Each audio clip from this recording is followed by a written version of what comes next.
നമസ്കാരം. മലയാളി വാർത്ത ഇൻസൈഡിലേക്ക് സ്വാഗതം. ജീവിച്ചാലെന്ത് മരിച്ചാലെന്ത് എന്നാണ് മിക്ക മലയാളികളുടെയും അവസ്ഥ. അതിനിടയിലാണ് അതിതീവ്ര മഴ പെയ്ത്. കേരളത്തിലെ എല്ലാ ജില്ലകളിലും തീവ്ര മഴയ്ക്കുള്ള സാധ്യതയാണ് കാലാവസ്ഥാ കേന്ദ്രം പറയുന്നത്.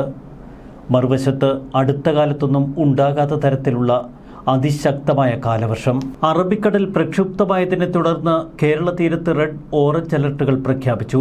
9 തീരദേശ ജില്ലകളിലും മുന്നറിയിപ്പ് നൽകിയിട്ടുണ്ട്. വരുന്ന 4 ദിവസം അതീവ ജാഗ്രത പുലർത്തണമെന്നാണ് അധികൃതർ പറയുന്നത്. മറുവശത്തിത നിലമ്പൂർ ഉപതെരഞ്ഞെടുപ്പ് പ്രഖ്യാപിച്ചു. ജൂൺ 19-നാണ് നിലമ്പൂരിൽ ഉപതെരഞ്ഞെടുപ്പ്. ഇത് കോൺഗ്രസിനെ സംബന്ധിച്ചിടത്തോളം, പ്രതിപക്ഷ നേതാവ് സതീശനെ സംബന്ധിച്ചിടത്തോളം ഒരു അഗ്നിപരീക്ഷണം തന്നെയാണ്. ജൂൺ 23-ാം തീയതി വോട്ടെണ്ണും. ഇടതു സ്വതന്ത്രനായി ജയിച്ച PV അൻവർ രാജിവെച്ചതോടെയാണ് തെരഞ്ഞെടുപ്പിന് കളമൊരുങ്ങിയിരിക്കുന്നത്. ഉപതെരഞ്ഞെടുപ്പിനോടനുബന്ധിച്ച് മലപ്പുറം ജില്ലയിൽ മാതൃകാ പെരുമാറ്റച്ചട്ടം നിലവിൽ വന്നു. ഗുജറാത്തിലെ കടി, വിസാവദർ മണ്ഡലങ്ങളിലേക്കും പഞ്ചാബിലെ വെസ്റ്റ് ലുധിയാന, ബംഗാളിലെ കാളിഗഞ്ച് എന്നീ മണ്ഡലങ്ങളിലേക്കും ഉപതെരഞ്ഞെടുപ്പ് 19-ന് നടക്കുമെന്ന് തെരഞ്ഞെടുപ്പ് കമ്മീഷൻ അറിയിച്ചു. ജൂൺ 2-ാം തീയതി വരെ നാമനിർദ്ദേശ പത്രിക സമർപ്പിക്കാം. ജൂൺ 3-ന് സൂക്ഷ്മ പരിശോധന. നാമനിർദ്ദേശ പത്രികകൾ പിൻവലിക്കാനുള്ള അവസാന തീയതി ജൂൺ 5. ഉപതെരഞ്ഞെടുപ്പ് എത്രയും വേഗം നടത്തണമെന്നാവശ്യപ്പെട്ട് നേരത്തെ PV അൻവർ കേന്ദ്ര തെരഞ്ഞെടുപ്പ് കമ്മീഷന് കത്ത് നൽകിയിരുന്നു. LDF UDF പോരാട്ടം മാത്രമല്ല ഇപ്പോൾ നിലമ്പൂരിൽ നടക്കുന്നത്, മറിച്ച് അൻവറിന്റെ രാഷ്ട്രീയ ഭാവി അവിടെ തീരുമാനിക്കും. UDF സ്ഥാനാർത്ഥിയെ ഇന്ന് തന്നെ പ്രഖ്യാപിക്കുമെന്നാണ് UDF നേതാക്കൾ പറയുന്നത്. എല്ലാ മുന്നൊരുക്കങ്ങളും നടത്തിക്കഴിഞ്ഞുവെന്ന് ആര്യാടൻ ഷൗക്കത്ത് അറിയിച്ചു. പുതിയ KPCC അധ്യക്ഷൻ സണ്ണി ജോസഫിനെ സംബന്ധിച്ചും ഇതൊരു പരീക്ഷണ ഘട്ടമാണ്. മറുവശത്ത് BJPയുടെ പുതിയ സംസ്ഥാന അധ്യക്ഷൻ രാജീവ് ചന്ദ്രശേഖരനും ഉത്തരവാദിത്വമേറുന്നു. 2018-ന് സമാനമായ വെള്ളപ്പൊക്ക കെടുതികൾ ഇക്കുറിയും കേരളത്തിൽ സംഭവിക്കുമോ എന്ന ആശങ്ക പൊതുവെ നിലനിൽക്കുമ്പോഴാണ് ഇപ്പോൾ നിലമ്പൂർ ഉപതെരഞ്ഞെടുപ്പ് പ്രഖ്യാപിച്ചിരിക്കുന്നത്. 2000 തെരഞ്ഞെടുപ്പിലെ പ്രളയം കഴിഞ്ഞതിന് തൊട്ടു പിന്നാലെ അന്ന് മുഖ്യമന്ത്രിയായിരുന്ന പിണറായി വിജയനെ ചിലർ വാഴ്ത്തിപ്പാടിയത് കേരളത്തിൻ്റെ ക്യാപ്റ്റൻ എന്നൊക്കെ വിളിച്ചാണ്.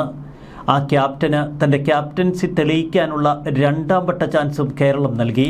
ഒടുവിൽ കഴിഞ്ഞ കുറേ കാലമായി പിണറായി വീമ്പിളക്കുന്നു, 3ാം തുടർഭരണവും തങ്ങൾക്ക് ലഭിക്കുമെന്ന്.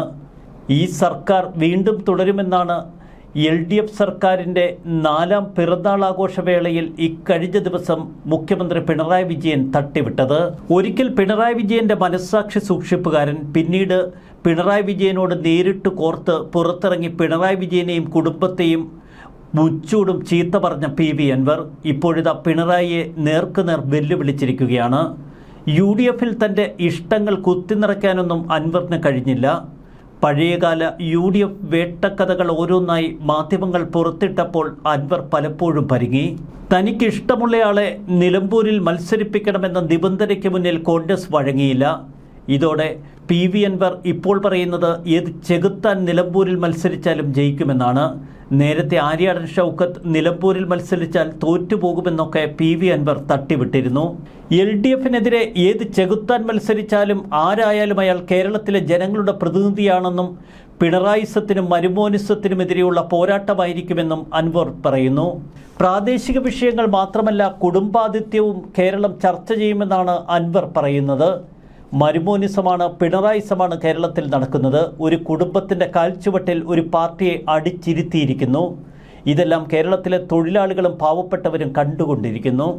UDF പ്രഖ്യാപിക്കുന്ന ഏത് സ്ഥാനാർത്ഥിക്കും നിരുപാധിക പിന്തുണ നൽകും എന്ന് നിരുപാധികം PV അൻവർ പറയുന്നു. ആരെ മത്സരിപ്പിക്കണമെന്ന് UDF തന്നോട് ചോദിക്കേണ്ട ആവശ്യമില്ല. UDFും LDFും തമ്മിലുള്ള പോരാട്ടമല്ല, ജനങ്ങളും പിണറായി വിജയനും തമ്മിലുള്ള പോരാട്ടമാണിത്. ഉപതെരഞ്ഞെടുപ്പ് പ്രഖ്യാപിച്ചതോടെ ആര്യാടൻ ഷൗക്കത്ത് ജോയോ എന്ന ചോദ്യം കേരളത്തിൽ ശക്തമാകുന്നു. ആരാവും UDF സ്ഥാനാർത്ഥി? അതിവേഗം സ്ഥാനാർത്ഥിയെ നിശ്ചയിക്കുക, അത് പ്രഖ്യാപിക്കുക എന്ന ശൈലി തുടരാനാണ് ഇപ്പോൾ നിലമ്പൂരിലും UDF കൈക്കൊണ്ടിരിക്കുന്ന തീരുമാനം. ആര്യാടൻ ഷൗക്കത്ത് ജോയോ, ഇതാണ് കേരളത്തിലെ കോൺഗ്രസ് പ്രവർത്തകരുടെ മുന്നിലുള്ള ചോദ്യം. എന്നാൽ ആര്യാടൻ ഷൗക്കത്തിനാണ് ഇപ്പോൾ മുൻതൂക്കമെന്ന വാർത്തകൾ പുറത്തു വരുന്നു. നിയമസഭ തെരഞ്ഞെടുപ്പിന് മുന്നിലുള്ള ക്വാർട്ടർ ഫൈനലാണ് ഇപ്പോൾ നടക്കുന്നത്. സെമി ഫൈനൽ എന്നും ഇതിനെ വിശേഷിപ്പിക്കാം. സെമി ഫൈനൽ തദ്ദേശ ഭരണ തെരഞ്ഞെടുപ്പായാണ് പലരും കാണുന്നത്. എന്നാൽ നിയമസഭ തലത്തിൽ നോക്കുമ്പോൾ ഇത് തന്നെയാണ് സെമി ഫൈനൽ. ഇടതു സ്വതന്ത്രനായ PV അൻവർ MLA സ്ഥാനം രാജിവെച്ച് ഇടതുമുന്നണി വിട്ടതോടെയാണ് ഉപതെരഞ്ഞെടുപ്പിനുള്ള കളമൊരുങ്ങിയത്. ആര്യാടൻ മുഹമ്മദിന്റെ കുത്തകയായിരുന്ന മണ്ഡലം PV അൻവറിലൂടെ 2 തവണ CPM പിടിച്ചെടുത്തു. മുഖ്യമന്ത്രിയെയും സർക്കാരിനെയും ഒക്കെ വെല്ലുവിളിച്ച് ഒടുവിൽ അൻവർ പുറത്തിറങ്ങി LDFന് തന്നെ മഹാപാരയായി. അൻവർ തോൽക്കണമെങ്കിൽ ഇപ്പോൾ നിലമ്പൂർ ഉപതെരഞ്ഞെടുപ്പിൽ CPM ജയിക്കണം. അതുകൊണ്ട് തന്നെ ജയം അനിവാര്യമാണ് എന്ന് CPM കണക്കുകൂട്ടുന്നു.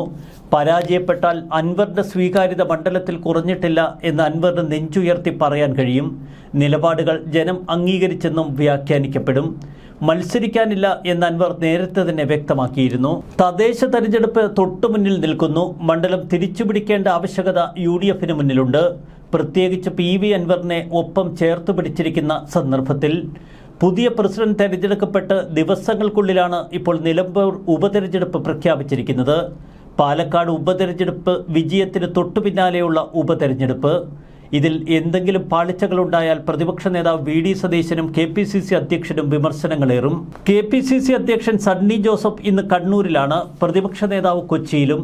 നാളെ പ്രഖ്യാപനമുണ്ടാകുമെന്ന സൂചനകളാണ് കോൺഗ്രസ് നേതാക്കൾ നൽകുന്നത്. തൃക്കാക്കര, പുതുപ്പള്ളി, പാലക്കാട് ഉപതെരഞ്ഞെടുപ്പുകളിൽ UDFന് പല അനുകൂല ഘടകങ്ങളുമുണ്ടായിരുന്നു. സിറ്റിംഗ് സീറ്റ് അല്ലാത്ത ഒരു മണ്ഡലമെന്ന പ്രത്യേകതയാണ് ഇക്കുറി നിലമ്പൂരിന്. സ്വരാജിനെ മത്സരിപ്പിക്കാനുള്ള സാധ്യതകൾ നേരത്തെ CPM തേടിയിരുന്നു. എന്നാൽ സ്വരാജ് മത്സരിച്ചാൽ സംഗതി പണിപാളും എന്ന് CPM കണക്കുകൂട്ടുന്നു. പാർട്ടി ചിഹ്നത്തിൽ സ്വതന്ത്രനെ മത്സരിപ്പിക്കാനുള്ള സാധ്യതകളും CPM ആരായുന്നുണ്ട്. പിണറായിസത്തിന് അവസാന ആണി അടിച്ചിരിക്കും എന്ന് അൻവറിന്റെ പ്രഖ്യാപനം ഒരു വശത്ത്. അൻവറിനെ തളച്ചിടാൻ നിലമ്പൂർ ഉപതെരഞ്ഞെടുപ്പിൽ വിജയിക്കുക എന്ന ഒറ്റ പോംവഴി മാത്രമാണ് CPMനും പിണറായിക്ക് മുന്നിലുള്ളത്. ആര്യാടൻ മുഹമ്മദ് സ്ഥാനാർത്ഥിയാകാനുള്ള സാധ്യതകളാണ് മുൻതൂക്കം. ആര്യാടന്റെ മകനെ മത്സരിപ്പിക്കാൻ KPCCയിൽ നേരത്തെ ധാരണയുണ്ടായിരുന്നു. മുസ്ലിം ലീഗും ഷൗക്കത്തിന് അനുകൂലമാണ്. ഡൽഹിയാണ് ഇനി തീരുമാനമെടുക്കേണ്ടത്, പ്രത്യേകിച്ച് KC വേണുഗോപാൽ.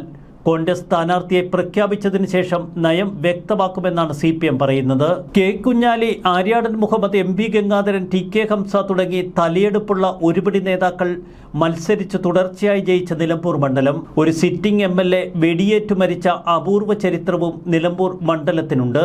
1969 K കുഞ്ഞാലി കൊല്ലപ്പെട്ടതിനെ തുടർന്നായിരുന്നു മണ്ഡലത്തിലെ ആദ്യ ഉപതെരഞ്ഞെടുപ്പ്. മലപ്പുറം ജില്ല നിലവിൽ വരുന്നതിന് മുൻപേ നിലമ്പൂർ മണ്ഡലമുണ്ട്. 65 മഞ്ചേരി മണ്ഡലം വിഭജിച്ച് നിലമ്പൂർ രൂപീകരിച്ചു. K കുഞ്ഞാലി ആദ്യ MLA. 67 കുഞ്ഞാലി വിജയം ആവർത്തിച്ചു. 2 തവണയും തോൽപ്പിച്ചത് ആര്യാടൻ മുഹമ്മദ് എന്ന യുവ തുർക്കിയെ. 1969 കുഞ്ഞാലി കൊല്ലപ്പെടുന്നു. തുടർന്ന് 70 ആദ്യ ഉപതെരഞ്ഞെടുപ്പ് നടന്നത്. അന്ന് സഹതാപ തരംഗം പോലും CPMന് അനുകൂലമായില്ല. 1970 കോൺഗ്രസിന്റെ MP ഗംഗാധരൻ CPMന്റെ VP അബൂബക്കറെ തോൽപ്പിച്ച് മണ്ഡലം പിടിച്ചെടുത്തു. 77 ആര്യാടൻ ആദ്യമായി ജയിക്കുന്നു. 80 രണ്ടാമത്തെ ഉപതെരഞ്ഞെടുപ്പ്. തെരഞ്ഞെടുക്കപ്പെട്ട് 10 ദിവസത്തിനകം C ഹരിദാസ് ആര്യാടൻ മുഹമ്മദിനു വേണ്ടി MLA സ്ഥാനം രാജിവെച്ചു. 80 തെരഞ്ഞെടുപ്പിൽ കോൺഗ്രസ് U നേതാവായിരുന്ന C ഹരിദാസ് തോൽപ്പിച്ചതെന്ന് കോൺഗ്രസ് I നേതാവായിരുന്ന ഇന്നത്തെ CPM നേതാവ് TK ഹംസയെ. കുഞ്ഞാലി വധക്കേസിന്റെ സൂത്രധാരനായി എക്കാലത്തും CPM ആരോപിക്കുന്നത് ആര്യാടൻ മുഹമ്മദിനെതിരെ. ഇതേ ആര്യാടൻ മുഹമ്മദിനെ 80 തങ്ങളുടെ മുന്നണിയുടെ ഭാഗമാക്കി അന്ന് CPM. 82 നിയമസഭാ കാലമായപ്പോഴേക്കും ഹംസ ഇടതുപക്ഷ സ്വതന്ത്രനായും ആര്യാടൻ മുഹമ്മദ് കോൺഗ്രസ് സ്ഥാനാർത്ഥിയായും ഗോതയിലിറങ്ങി. കടുത്ത പോരാട്ടത്തിൽ TK ഹംസ നേരിയ ഭൂരിപക്ഷത്തിന് ജയിച്ചു. 87 ദേവദാസ് പൊറ്റക്കാടിനെ തോൽപ്പിച്ച് നിയമസഭയിലെത്തിയ ആര്യാടൻ മുഹമ്മദിന് പിന്നീട് 3 പതിറ്റാണ്ട് തിരിഞ്ഞു നോക്കേണ്ടി വന്നില്ല. ഒടുവിൽ 2016 മകൻ ആര്യാടൻ ഷൗക്കത്തിന് വേണ്ടി ആര്യാടൻ മുഹമ്മദ് ഒന്ന് മാറിക്കൊടുത്തു. ഷൗക്കത്തിനെ PV അൻവർ തോൽപ്പിച്ചു. 1969 ജൂലൈ 26 കുഞ്ഞാലി വെടിയേറ്റ് മരിച്ചത്. നിലമ്പൂർ ചുള്ളിയോട് പാർട്ടി ഓഫീസിൽ നിന്ന് പുറത്തിറങ്ങി വാഹനത്തിലേക്ക് നടക്കുമ്പോഴാണ് സഖാക്കളുടെ മുഖത്തേക്ക് എതിർഭാഗത്തെ കോൺഗ്രസ് പാർട്ടി ഓഫീസിൽ നിന്ന് ഒരു ടോർച്ച് വെട്ടം അടിക്കുന്നത്. ആരാട എന്ന കുഞ്ഞാലിയുടെ ചോദ്യം. ആ ഉറച്ച ചോദ്യത്തിന് മറുപടിയായി വന്നത് ഒരു വെടിയുണ്ട. സഖാവ് കുഞ്ഞാലി വെടിയേറ്റ് വീണു. തുടർന്ന് ആശുപത്രിയിൽ എത്തിച്ചു. കൊലപാതകത്തിന് പിന്നിൽ ആരാണ് എന്ന ചോദ്യത്തിന് കുഞ്ഞാലിയുടെ മൊഴി ആര്യാടൻ മുഹമ്മദിൻ്റെ പേര്. എന്നാൽ മരുന്നിൽ അബോധാവസ്ഥയിലായിരുന്നു കുഞ്ഞാലി ഇത്തരമൊരു മൊഴി നൽകിയത് എന്ന് ആര്യാടന് വേണ്ടി അഭിഭാഷകൻ കോടതിയിൽ വാദിച്ചു. കുഞ്ഞാലി വെടിയേറ്റ് വീണതിന് ശേഷം ഏകപക്ഷീയ വിജയങ്ങൾ പക്ഷേ ഇടതുപക്ഷത്തിന് തുണയായില്ല നിലമ്പൂരിൽ ഇപ്പോൾ കളമൊരുങ്ങിയിരിക്കുന്നത് മണ്ഡല ചരിത്രത്തിലെ മൂന്നാമത്തെ ഉപതെരഞ്ഞെടുപ്പിന്. സിറ്റിംഗ് MLA കെ കുഞ്ഞാലി കൊല്ലപ്പെട്ടതിനെ തുടർന്ന് ആദ്യ ഉപതെരഞ്ഞെടുപ്പ്, പിന്നീട് 1980 ആര്യാടൻ മുഹമ്മദിന് വേണ്ടി ഹരിദാസ് മാറിക്കൊടുത്ത രണ്ടാമത് ഉപതെരഞ്ഞെടുപ്പ്, ഇപ്പോൾ PV അൻവർ രാജിവെച്ച് മാറിയ ഒഴിവിൽ വരുന്ന അടുത്ത ഉപതെരഞ്ഞെടുപ്പ്. ആര്യാടൻ്റെ രാഷ്ട്രീയ ജീവിതത്തിലെ കടുത്ത പരീക്ഷണമായിരുന്നു സഖാവ് കുഞ്ഞാലി വധം.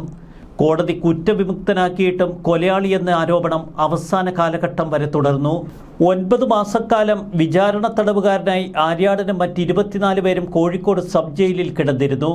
1970 ഏപ്രിൽ 16 വരെ കോടതി വെറുതെ വിട്ടു.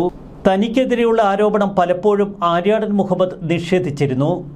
എസ്റ്റേറ്റ് ഉടമ അവറാച്ചൻ്റെ അനുമതിയോടെ കുഞ്ഞാലി തൻ്റെ യൂണിയൻകാരായ 19 പേരെ പണിക്ക് കൊണ്ടുവന്നു. 6 മാസം കഴിഞ്ഞപ്പോൾ തൊഴിലാളികൾ മുതലാളിയുമായി തെറ്റി. എല്ലാവരും എൻ്റെ യൂണിയനിൽ ചേർന്നു. ഇതിൻ്റെ ദേഷ്യത്തിൽ കുഞ്ഞാലി ആഴ്ചയവസാനത്തെ ചെലവുകാശ് വാങ്ങാനെത്തിയ INTUC പ്രവർത്തകരെ ആക്രമിക്കാനൊരുങ്ങി. ആ സമയത്ത് ഞാൻ പുല്ലങ്കാട് എസ്റ്റേറ്റിലെ തൊഴിലാളി പ്രശ്നവുമായി ബന്ധപ്പെട്ട ചർച്ചയിലായിരുന്നു. സംഭവം പറഞ്ഞ് അവിടുത്തെ പാർട്ടി ഓഫീസിലെത്തി. എന്നെയും പ്രവർത്തകരെയും ആക്രമിക്കാൻ ആയുധങ്ങളുമായി കുഞ്ഞാലിയും സംഘവും ഓഫീസിലേക്കുള്ള കോണി കയറി. ഇത് കണ്ട ഒരു ട്രാക്ടർ ഡ്രൈവർ കുഞ്ഞാലിയെ വെടിവെച്ചു. നേരത്തെ ഒരു തർക്കത്തിൽ കുഞ്ഞാലി അയാളെ മർദ്ദിച്ചിരുന്നു. ഇതാണ് വിരോധത്തിന് കാരണം. ഇതാണ് ആര്യാടൻ മുഹമ്മദിൻ്റെ മൊഴി. എന്നാൽ അതേ ആര്യാടൻ മുഹമ്മദിനെ പിന്നീട് 1980 ഇടതുപക്ഷം തങ്ങളുടെ പാളയത്തിലേക്ക് കൂട്ടിക്കൊണ്ടുവന്നു.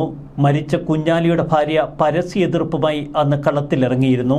ജയിക്കുന്നയാൾക്കും തോൽക്കുന്നയാൾക്കും എൻ്റെ വോട്ടില്ല എന്നന്ന് കുഞ്ഞാലിയുടെ ഭാര്യ പരസ്യമായി പ്രതികരണവും നടത്തി. പാർട്ടി നേതാക്കൾ ഇടപെട്ട് അനുനയിപ്പിക്കാൻ നോക്കിയെങ്കിലും കുഞ്ഞാലിയുടെ ഭാര്യ അന്ന് വഴങ്ങിയില്ല. ആര്യാടൻ മുഹമ്മദിൻ്റെ കൈകളിലെത്തി 29 വർഷങ്ങൾക്ക് ശേഷമാണ് LDFന് മണ്ഡലം തിരിച്ചുപിടിക്കാൻ കഴിഞ്ഞത്. അതും PV അൻവർ എന്ന സ്വതന്ത്രനിലൂടെ. ഒടുവിൽ അതേ സ്വതന്ത്രൻ LDFനെ കാലുവാരി നിലത്തടിച്ച് പുറത്തു ചാടി UDF പാളയത്തിലെത്തി പിന്തുണ നൽകുന്ന കാഴ്ച. ഏറെ വിചിത്രമാണ് നിലമ്പൂരൻ കാഴ്ചകൾ.